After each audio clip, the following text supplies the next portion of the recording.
Friends, എല്ലാവർക്കും ഉമ്മി അന്മിയിലെ പുതിയൊരു വീഡിയോയിലേക്ക് സ്വാഗതം. ഇന്നത്തെ വീഡിയോയും കുറച്ച് ടിപ്സുകൾ തന്നെയാണ്. എണ്ണ ഒട്ടും ഉപയോഗിക്കാതെ എങ്ങനെയാണ് പപ്പടം വറുത്ത് കോരുന്നതെന്ന് ഞാൻ ഈ ഒരു വീഡിയോയിൽ പറയുന്നുണ്ട്. വീഡിയോ സ്കിപ്പ് ചെയ്യാതെ എല്ലാവരും ഫുള്ളായിട്ടൊന്ന് കാണാൻ ശ്രമിക്കണേ. അപ്പോൾ ആദ്യത്തെ ഒരു ടിപ്പിന് വേണ്ടിയിട്ട് ഞാൻ ഇവിടെ ഒരു നാരങ്ങ എടുത്തിട്ടുണ്ട്. ഞാൻ ഈ നാരങ്ങ ഒരു കത്തി ഉപയോഗിച്ച് കട്ട് ചെയ്യാൻ നോക്കിയിട്ട് അതെനിക്ക് ചെയ്യാൻ പറ്റുന്നില്ല. ഈ കത്തിക്ക് അത്രയും മൂർച്ച കുറവാണ്. അപ്പൊ നമുക്ക് പെട്ടെന്നൊക്കെ ഈ കത്തിയുടെ മൂർച്ചയൊക്കെ കൂട്ടുന്നതിന് വേണ്ടിയിട്ടുള്ള ഒരു ടിപ്പാണ്. നമ്മുടെ വീട്ടിൽ ഇതുപോലത്തെ സെറാമിക്കിന്റെ കപ്പൊക്കെ ഉണ്ടാവുകയില്ലേ, ആ ഒരു കപ്പിന്റെ മുകളിലേക്ക് നമുക്ക് കുറച്ച് ഉപ്പ് ഇട്ട് കൊടുക്കാം. എന്നിട്ട് നമ്മുടെ ഈ മൂർച്ച പോയ കത്തി ഇതിനകത്ത് വെച്ച് നന്നായിട്ടൊന്ന് ഉരച്ചു കൊടുക്കുക. കുറച്ചു നേരം നമ്മൾ ഇതുപോലെ ഉരച്ചു കൊടുക്കുമ്പോൾ നമ്മുടെ കത്തിയൊക്കെ നന്നായിട്ട് മൂർച്ച കൂടി വരുന്നതായിരിക്കും. നമുക്ക് പുറത്തൊക്കെ കൊണ്ടുപോയി മൂർച്ച കൂട്ടാൻ പറ്റാത്തൊരു സാഹചര്യത്തിൽ പെട്ടെന്ന് തന്നെ കത്തിയുടെ മൂർച്ച കൂട്ടുന്നതിന് ഇതുപോലെ ചെയ്തെടുത്താൽ മതി. അപ്പൊ ഈ ഒരു കത്തി മൂർച്ചയൊക്കെ കൂടി വന്നിട്ടുണ്ട്. ഞാൻ ഇപ്പോൾ ആ നാരങ്ങ ഒന്ന് കട്ട് ചെയ്യാൻ നോക്കിയാണ്. പെട്ടെന്ന് തന്നെ നമ്മുടെ നാരങ്ങ കട്ട് ചെയ്ത് കിട്ടിയിട്ടുണ്ട്. അപ്പൊ ഒരുപാട് ടിപ്പുകളുണ്ട് കത്തിയുടെ മൂർച്ച കൂട്ടുന്നതിന് വേണ്ടിയിട്ട്. കത്തിയുടെ തുമ്പുവശമൊക്കെ നന്നായിട്ട് മൂർച്ചയായിട്ടുണ്ട്. ഇനി അടുത്തതായിട്ട് നമ്മുടെ വീട്ടിൽ ഇതുപോലത്തെ ബൂസ്റ്റിന്റെ ഹോർലിക്സിന്റെ ഒക്കെ പാക്കറ്റ് വാങ്ങിക്കുന്ന സമയത്ത് അതിനകത്തുനിന്ന് കുറച്ച് നമ്മൾ എടുത്തു കഴിഞ്ഞിട്ടുണ്ടെങ്കിൽ ബാക്കി ഇതുപോലെ നമ്മൾ റബ്ബർ ബാൻഡ് ഒക്കെ ഇട്ട് വച്ചേക്കും. എന്നാൽ അത് കുറച്ച് ദിവസം കഴിയുമ്പോൾ ഇങ്ങനെ കട്ട പിടിച്ച് പോകാൻ ചാൻസ് വളരെ കൂടുതലാണ്.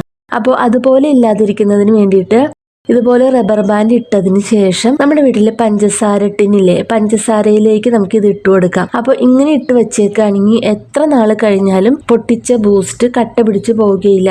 അപ്പോൾ ഈ ഒരു ടിപ്പ് എല്ലാവരും ഒന്ന് ട്രൈ ചെയ്ത് നോക്കാം.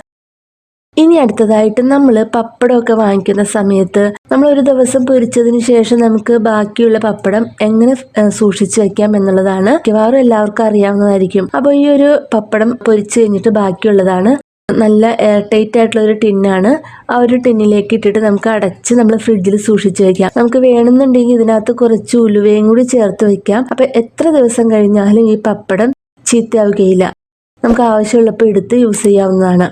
ഇനി അടുത്തതായിട്ട് നമ്മുടെ വീട്ടിലെ ഇതുപോലത്തെ ഫ്ലാസ്ക് ഒക്കെ ഉണ്ടാവുകയില്ലേ, നമ്മൾ ചായയൊക്കെ തിളപ്പിച്ചൊഴിച്ചു വെക്കുന്ന ഫ്ലാസ്കിൽ കുറച്ച് ദിവസം കഴിയുമ്പോൾ കറയൊക്കെ പിടിച്ചിട്ട് ഒരു അടയാളം പോലെ ഉണ്ടാവും. ഇത് പെട്ടെന്ന് കളയുന്നതിന് വേണ്ടിയിട്ടുള്ള ഒരു ടിപ്പാണ്. ഞാൻ ഇവിടെ കുറച്ച് കോൾഗേറ്റ് ആണ് എടുത്തിരിക്കുന്നത്. ആ കോൾഗേറ്റ് ഞാൻ ഇതിനകത്തേക്ക് ഒന്ന് തേച്ച് കൊടുക്കുകയാണ്. എന്നിട്ട് ഞാൻ ഇതിലേക്ക് നല്ല ചൂടുവെള്ളം ഒഴിച്ചു കൊടുക്കുന്നുണ്ട്. ഈ ഒരു ഫ്ലാസ്കിന്റെ മൂടി അടച്ചതിന് ശേഷം നന്നായിട്ടൊന്ന് ഷെയ്ക്ക് ചെയ്ത് കൊടുക്കുകയാണ്. നല്ല പോലെ ഷെയ്ക്ക് ചെയ്തതിന് ശേഷം ഞാൻ ഇതൊന്ന് കഴുകി എടുത്തുകൊണ്ട് വന്നിട്ടുണ്ട്. ഇത് ഉരച്ച് കഴുകിയിട്ടൊന്നുമില്ല, പേസ്റ്റൊക്കെ നല്ല വെള്ളത്തിൽ കഴുകി കളഞ്ഞേക്കുവാണ്. അപ്പോൾ ഇതേ നമ്മുടെ ഈ ഫ്ലാസ്കിന്റെ ഉള്ളിലത്തെ കറകളൊക്കെ പോയിട്ട് നല്ല പുതിയതുപോലെ ആയിട്ടുണ്ട്. അപ്പൊ എല്ലാവരും ഈ ഒരു ടിപ്പും കൂടി ഒന്ന് ട്രൈ ചെയ്ത് നോക്കാം. ഇനി അടുത്തതായിട്ട് നമ്മൾ പഴമൊക്കെ തിന്നിട്ട് അതിന്റെ തൊലിയൊക്കെ വെറുതെ വേസ്റ്റിൽ കളയാണ് ചെയ്യുന്നത്. അപ്പോൾ ഇനി അതുപോലെ ചെയ്യാതെ നമ്മൾ ഈ ഏത്തപ്പഴത്തിന്റെയൊക്കെ തൊലി, ഞാനിപ്പോൾ ഇവിടെ ഒരു ഐസ്ക്രീം ടിന്നാണ് എടുത്തിരിക്കുന്നത്. ആ ടിന്നിലേക്ക് ചെറിയ ചെറിയ പീസാക്കി കട്ട് ചെയ്ത് ഇട്ട് കൊടുക്കുകയാണ്. ഇനി ഞാൻ ഇതിലേക്ക് കുറച്ച് വെള്ളം കൂടി ചേർത്ത് കൊടുക്കുന്നുണ്ട്. എന്നിട്ട് നമുക്ക് ഈ ഒരു ടിന്ന് അടച്ചു വെച്ചിട്ട് ഒരു 2-3 ദിവസം അടച്ചു വെച്ചേക്കാം. 2-3 ദിവസം കഴിയുമ്പോൾ നമ്മുടെ ചെടിയുടെ ചോട്ടിലൊക്കെ ഈ ഒരു വെള്ളം നമുക്ക് ഒഴിച്ചു കൊടുക്കാവുന്നതാണ്. നമ്മുടെ ചെടിക്കും പച്ചക്കറികൾക്കൊക്കെ നല്ലൊരു വളമായിട്ട് നമുക്കിത് യൂസ് ചെയ്യാവുന്നതാണ്. നമ്മുടെ പഴത്തിന്റെ തൊലിയൊക്കെ ഇനി വെറുതെ കളയേണ്ട ആവശ്യമില്ല, ഇതുപോലെ ചെയ്തെടുക്കാം. ഇനി അടുത്തൊരു ടിപ്പ് എന്ന് പറയുന്നത് എണ്ണ ഒട്ടും ഉപയോഗിക്കാതെ എങ്ങനെയാണ് പപ്പടം വറുത്ത് കോരിയെടുക്കുക എന്നുള്ളതിനെ കുറിച്ചാണ്. ഒരു തുള്ളി പോലും എണ്ണ വേണ്ട നമുക്ക് ഈ ഒരു പപ്പടം വറുത്ത് കോരുന്നതിന് വേണ്ടിയിട്ട്. എണ്ണയിൽ വറുക്കുന്ന പപ്പടത്തിന് ഒരു പ്രത്യേക രുചിയാണല്ലേ. പപ്പടം കൂട്ടി ചോറൊക്കെ കഴിക്കാൻ നല്ല ടേസ്റ്റ് ആയിരിക്കും. എന്നാൽ എണ്ണ ഉപയോഗിക്കുന്നത് കൊണ്ട് തന്നെ മിക്കവാറും കൊളസ്ട്രോൾ ഉള്ളവരൊക്കെ ഇതൊന്നും അധികം കഴിക്കാറില്ല. എന്നാൽ ഇനി അതിന്റെ ആവശ്യമില്ല. നമുക്ക് ഒരു തുള്ളി എണ്ണ പോലും ഉപയോഗിക്കാൻ നമുക്ക് പപ്പടം വറുത്തെടുക്കാം. ഇതിനായിട്ട് ഒരു കുക്കർ മാത്രം മതിയാകും. അപ്പോൾ ആദ്യം തന്നെ നമ്മൾ കുക്കർ അടുപ്പത്ത് വെച്ച് നന്നായിട്ട് ചൂടാക്കുക. എന്നിട്ട് നമുക്ക് ഇതിനകത്തേക്ക് കുക്കറിലേക്ക് ഇട്ട് പപ്പടം വറുക്കാം. അപ്പൊ എങ്ങനെയാന്ന് വെച്ചിട്ടുണ്ടെങ്കിൽ നമ്മൾ പപ്പടം ആദ്യം ചെറിയ പീസാക്കി കീറിയിട്ട് വേണം ഇതിലേക്ക് ഇട്ട് കൊടുക്കാൻ. കുക്കർ നന്നായിട്ട് ചൂടായിട്ടുണ്ട്.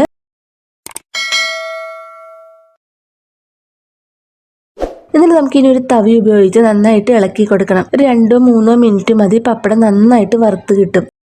ഇനി നമുക്കിത് കുറച്ചും കൂടി ഒന്ന് സ്പൈസി ആക്കി കിട്ടണമെന്നുണ്ടെങ്കിൽ അത് എങ്ങനെയാന്ന് വെച്ചിട്ടുണ്ടെങ്കിൽ നമ്മൾ ആദ്യം വറുത്ത പപ്പടം ഒന്ന് കുക്കറിൽ നിന്ന് മാറ്റിയ ശേഷം അതിലേക്ക് ഒരു 1/4 സ്പൂൺ എണ്ണ ഒഴിച്ചു കൊടുക്കാം. എന്നിട്ട് ഇത് നന്നായിട്ട് ചൂടാക്കിയിട്ട് നമുക്ക് വേണമെങ്കിൽ മുളക് പൊടി അല്ലെങ്കിൽ ചതച്ച മുളകോ ചേർത്ത് കൊടുക്കാം. എന്നിട്ട് നമുക്ക് നേരത്തെ വറുത്ത പപ്പടം ഇതിലേക്ക് ഇട്ടതിന് ശേഷം നന്നായിട്ട് ഇളക്കി കൊടുക്കാം. അപ്പോൾ അധികം എണ്ണയില്ലാതെ നല്ല രുചിയോടെയുള്ള പപ്പടം റെഡി ആയിട്ടുണ്ട്. കുക്കർ ഉപയോഗിച്ച് നമ്മൾ ചെയ്തിട്ടുണ്ടെങ്കിൽ വളരെ പെട്ടെന്ന് തന്നെ നമുക്ക് പപ്പടം വറുത്തെടുക്കാൻ കഴിയുന്നതാണ്. എണ്ണ വളരെ കുറച്ച് മാത്രം ഉപയോഗിക്കുന്നത് കൊണ്ട് തന്നെ കൊളസ്ട്രോൾ ഉള്ളവർക്ക് ഇത് ധൈര്യമായിട്ട് പപ്പടം കഴിക്കാം.